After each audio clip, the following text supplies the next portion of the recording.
There have been developers that have come on, and because we all know that there is a shortage of homes, and we're trying to open up land where possible. And you're talking about 7.5 hectares of land that just can't be accessed. And it was kind of brought to my attention. Now, I never realised about this road until the road to nowhere, and that's what the stigma is attached to it. And it's hard to believe that it actually was complete 2018 and effectively stopped. So now the request has been coming in to say, can we effectively finish that road? And the answers coming back is they're now going to constructively look at that. It's now part of the Ennis Town Transport Plan, and really what that does is it opens up for the funding that is required. And that is the key here, because we're looking at between 10 to 15 million to finish this project.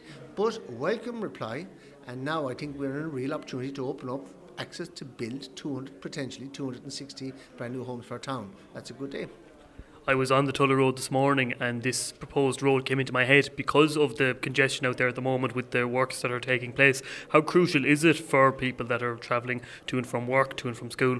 Oh, sure, it's huge, and especially you want to keep people away from the centre of our town. So if you can have the outskirts where people can avoid, that's going to be a big, big benefit. It was actually Councillor Daly that said that you should be there from 4 o'clock to I think it was 4:30 or 5. People coming out from work, it's just an awful trap. But this goes good. This is definitely going to relieve that. The positive news is it's in the plan. The positive news now is that effectively we're going to get that funding, and that's what this is all about. And we'll finish that project. Does its inclusion in the local transport plan guarantee funding? Yes. In other words, now it's a critical part because it's going to become part of the transport infrastructure. So unless it's in that document, it's not classed a necessity. Being a necessity, that's where you can then apply for the funding. And in this case, you're looking at potential 15 million. So that's a positive result today. And in terms of timeline, do we have any details so far? You mentioned that there's a feasibility study. How soon could we see progress? Well, that's the difficulty, because you look at probably between 5 to 8 years, and that's the only, I suppose, stigma to the tail. But it's a starting point, and it's one that is definitely worthy of progressing. Councillor Antoinette Baker-Bashua, thank you very much for speaking with me. At today's meeting of Clare County Council, the March meeting, you were involved with a motion concerning the proposed relief road that would connect the Gort Road and the Tulla Road. It's something that people have looked for quite a long time, has been on the agenda consistently over the years. We haven't seen a lot of progress. It seems like a stagnant project at the moment. So in that context, why did you bring it forward? Well, we brought it as a joint motion for the simple reason that as everyone who travels around Ennis, you can see trying to get from the Tulla Road over to the Gort Road, it's just congestion after congestion.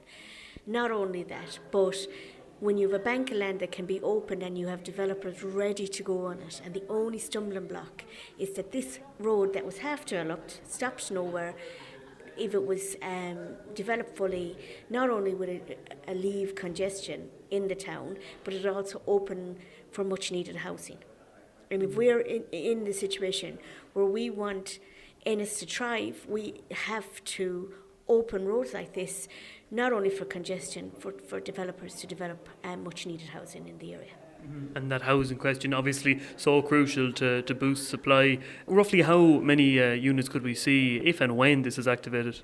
Oh, well, you've massive banks of land there, so you would be looking at a developer that could develop hundreds of properties, much needed, not just social, but you're talking about affordable and much needed housing for everybody. It's all there, it's all ready to go. And if you have a developer that already says, yes, I am ready to go, but this road is the only obstacle, and then you've got someone saying, well, it's going to cost so much money and it's going to take 5 to 8. This is essential for right now, because in 5 or 8 years' time, we're going to need more housing again. We're going to have to be looking, but if this is ready to go, half the road is done, you just need the rest of it to be finished. You're looking at a no-win situation. You're alleviating traffic in bottleneck areas, and equally you're opening banks of land to be developed on right now. Does the response you got from the council today give cause for hope? Look, it's in a plan. This is great. At least it's made the plan. And if you say, well, if it's not made the plan, there is no way it's going to be developed. Now we need pressure on our executives. We need to pressure the council and the government for this funding, because equally it comes from Dublin. the funding comes from Dublin, and we can put as many reports in as we want. If we don't have that wording right, and if Dublin says no, we're back to fighting for it again.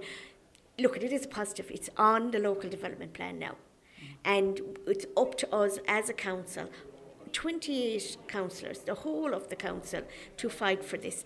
Although it is in Ennis, it helps the whole of the county if this is done in the county town.